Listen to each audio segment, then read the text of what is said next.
On the 1st of August, 1944, precisely at 1700 hours local time, the command of the Home Army raised Warsaw in an uprising. By that moment, Soviet forward units were already positioned 30 kilometers from the city's outskirts. Polish calls to arms sounded over the radio. The Soviet Union's Kościuszko radio station had been demanding armed action directly over the airwaves 2 days prior to the start. But on the very day the first insurgents took to Warsaw's streets, Marshal Konstantin Rokossovsky received an order: halt the offensive on the Warsaw Axis. The soldiers of the Home Army did not know this. They believed their ally was on the Vistula, waiting for the moment to enter the liberated city. To them, this seemed obvious. For the Soviet command, it was a matter of policy, not military but precisely political. And these two visions of one war turned Warsaw into a trap from which the city did not emerge. To understand why the uprising turned out exactly as it did, without shells, without support, without an exit, one must return to the moment when the Polish underground first became a problem, not for the Germans, but for the Allies. Poland in 1944 was a country that officially did not exist. Germany had occupied it since September 1939. The Soviet Union entered from the east 17 days after the Germans, in accordance with the Molotov-Ribbentrop Pact. The Polish government emigrated to London. It was this government that officially represented the country in the eyes of Great Britain and the United States. It was this government that financed, armed, and organized the Polish armed underground, the Home Army.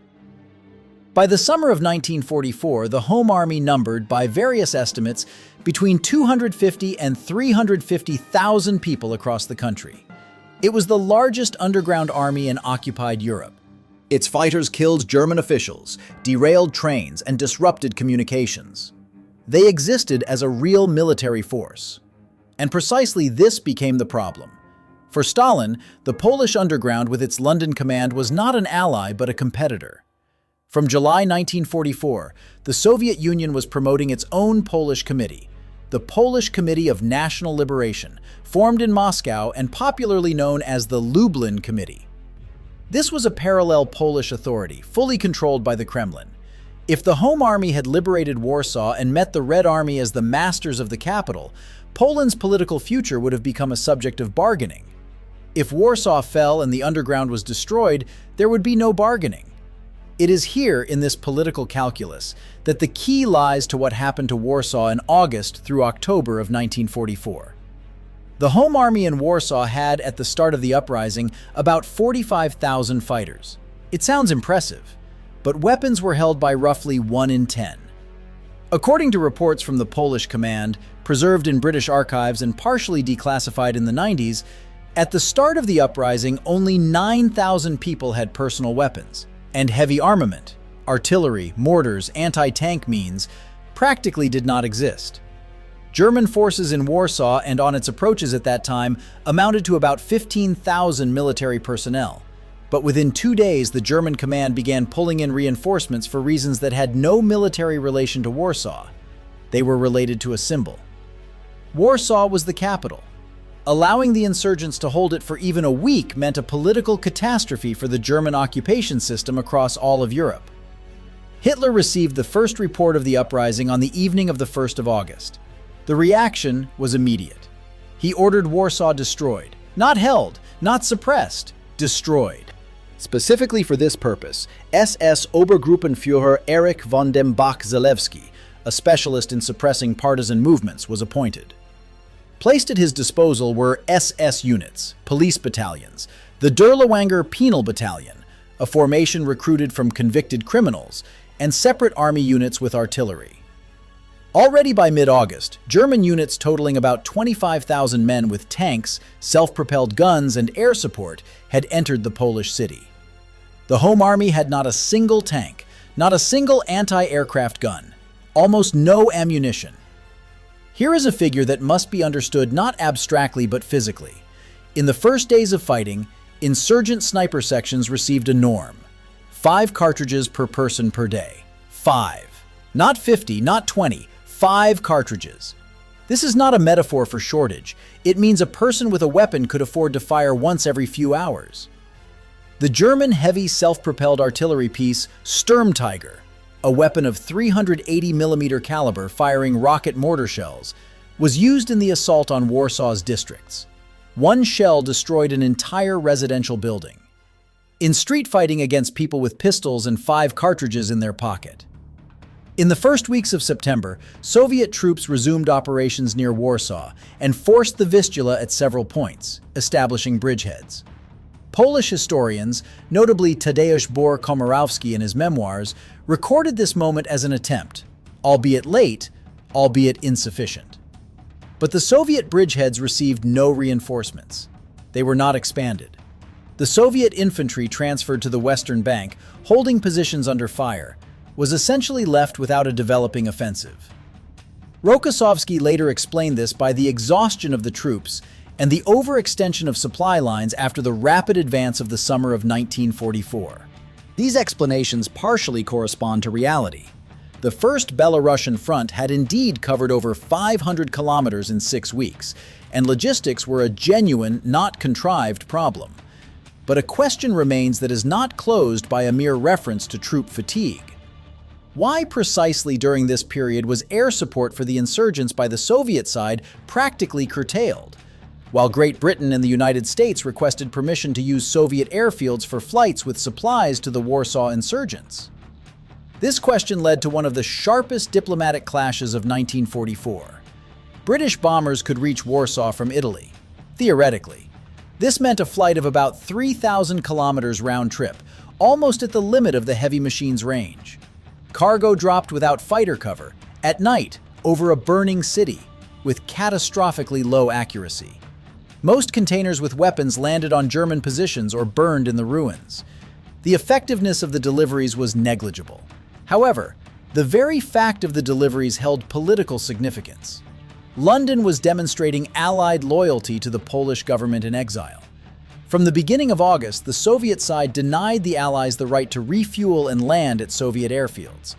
The official explanation put forward by the Soviet government through the British ambassador was formulated on the 22nd of August, 1944. The uprising was regarded as an adventure organized without coordination with the Soviet command, and therefore the Soviet Union bore no responsibility for it. This was a precise political formulation, not impossible to help, but not obliged to help.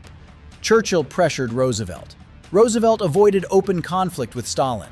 Work was underway on the post-war architecture. The Yalta Conference was being prepared, and the United States was seeking Soviet participation in the war against Japan. Warsaw was one of the variables in this equation, not a constant. In September, when the insurgent situation became critical, Stalin nevertheless permitted American aircraft one landing on Soviet territory, for a symbolic demonstration of support. 118 Flying Fortress bombers from the United States flew over Warsaw and dropped containers with supplies. Of all the delivered cargo, only about 20% reached the hands of the insurgents. The rest scattered over German positions and ruins. This flight was the first and the last. Meanwhile, the German machine of suppression worked quarter by quarter. Oskar Dirlewanger and his battalion employed a method that in German military documentation was listed under the neutral term cleansing. In practice, this meant the following. German units advanced from building to building, drove the inhabitants out into the streets, and shot them against the walls. According to estimates by the Polish Institute of National Remembrance, based on post-war investigative materials, in the first 10 days of August alone, between 30 and 40,000 civilians were destroyed in this manner in the Warsaw district of Wola. Not in the course of battles, not under accidental fire, systematically, street by street, 30,000 people in 10 days, one district. Of all the statistics of the Warsaw Uprising, this figure fits into no military logic because it lies beyond it.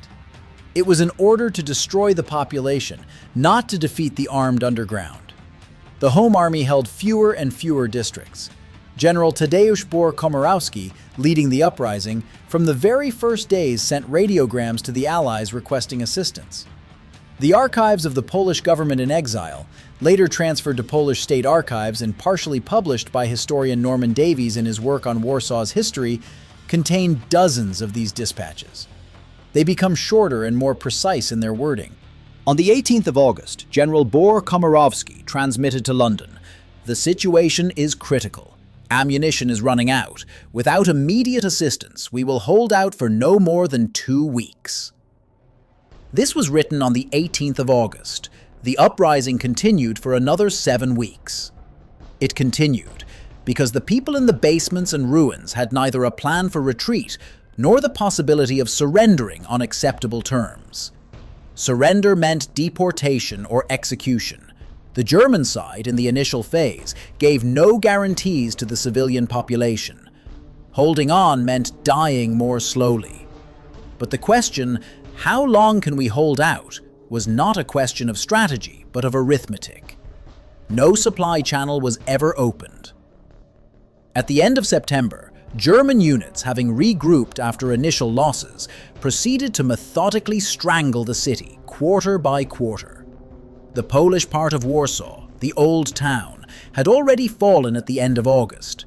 The insurgents retreated through the city's sewer system, the only route of movement that German units could not immediately block. Through narrow sewer collectors, in darkness, waist-deep in water, in complete silence, because any sound gave a reference point for German units throwing grenades into the manholes. Entire units passed. The crossing took from 3 to 8 hours. Some never emerged. The fighting for Cherniakov, for Mokotów, for Żoliborz continued until the beginning of October. The city was being squeezed.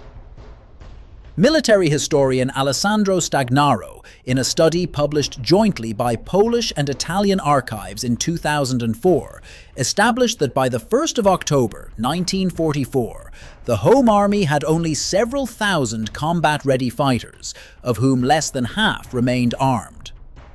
Ammunition at the positions was sufficient for a few hours of combat. There were no medical supplies at all. Surgeons operated on the wounded without anesthesia, not because supplies had run out, but because there had never been any supplies. On the 2nd of October 1944, after 63 days of fighting, General Komorowski signed the Act of Capitulation.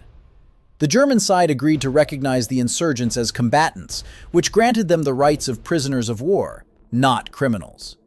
This was the only tangible result of the negotiations, and it preserved the lives of some of the fighters. The civilian population of Warsaw was expelled from the city.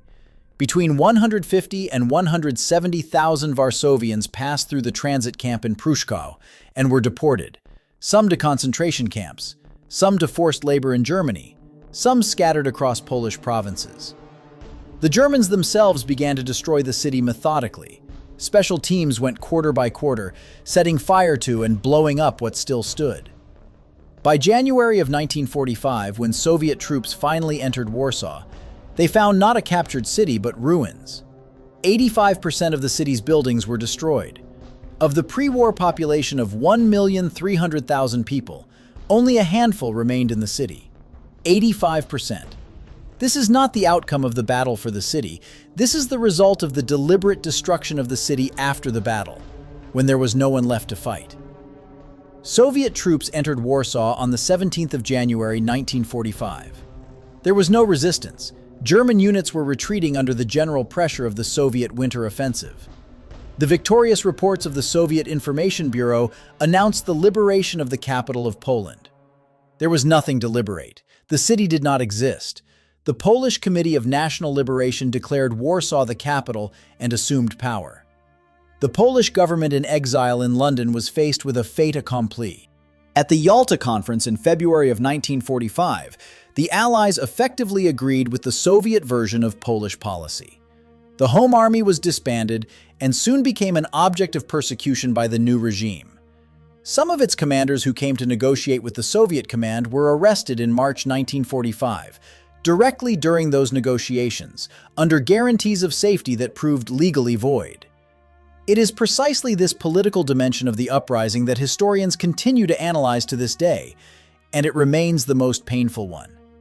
The question of whether the Soviet Union could have come to Warsaw's aid in August 1944 remains open in Soviet, Russian, and Polish historiography.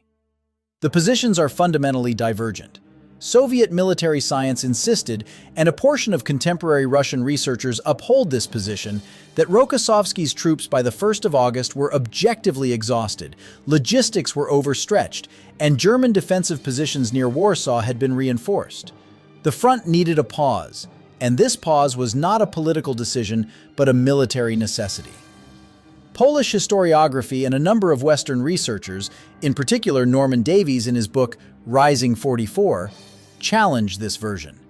They point out the following.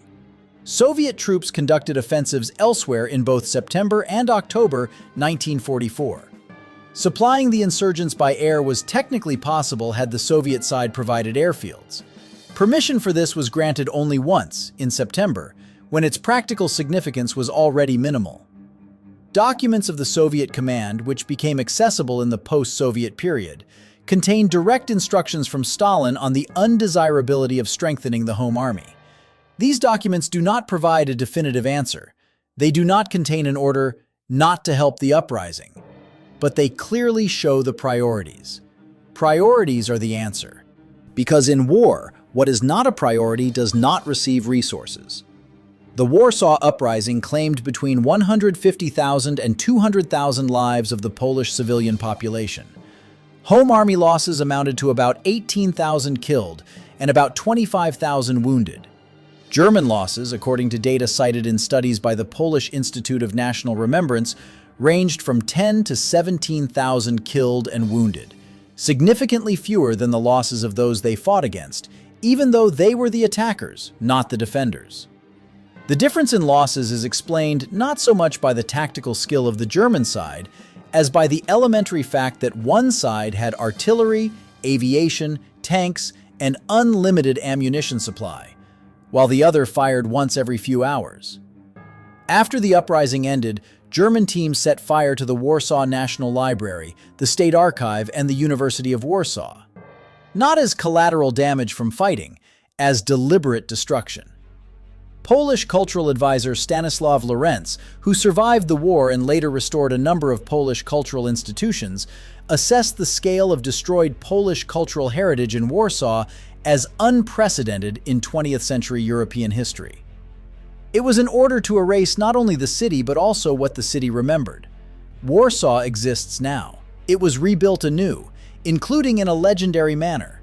The Old Town was recreated based on 18th century paintings by Bernardo Bellato, which survived in European museum repositories. Today's Warsaw Old Town is a copy created from paintings. The original is gone. There is a question that has been echoing in Polish historical debate for nearly 80 years, and the answer depends on how the question itself is formulated. Was Warsaw betrayed? By its allies? By the Soviet command? By circumstances? Or was it sacrificed to a political logic that none of the players revoked because each of them gained something from it? Germany gained time and eliminated a threat. The Soviet Union eliminated a political competitor and gained Polish political space without negotiations. Great Britain and the United States preserved the coalition and did not lose a Soviet ally over the Polish issue, which could no longer be resolved by military means anyway. And Warsaw got 63 days. The only side in this story that had no political calculation was the people who took to the streets on the 1st of August 1944 with pistols and 5 rounds of ammunition. They had a calculation of a different kind, that the Allies kept their word, that the army stationed 30 kilometers away was an ally, and that the city that rose up would not be left alone. This calculation proved incorrect, not because it was naive, but because the people who based their actions on it had in mind a different war. A war where such things matter. Sometimes the most precise military strategy is the one that allows you to make no decision until the problem disappears on its own. The Warsaw Uprising disappeared in 63 days, along with the city.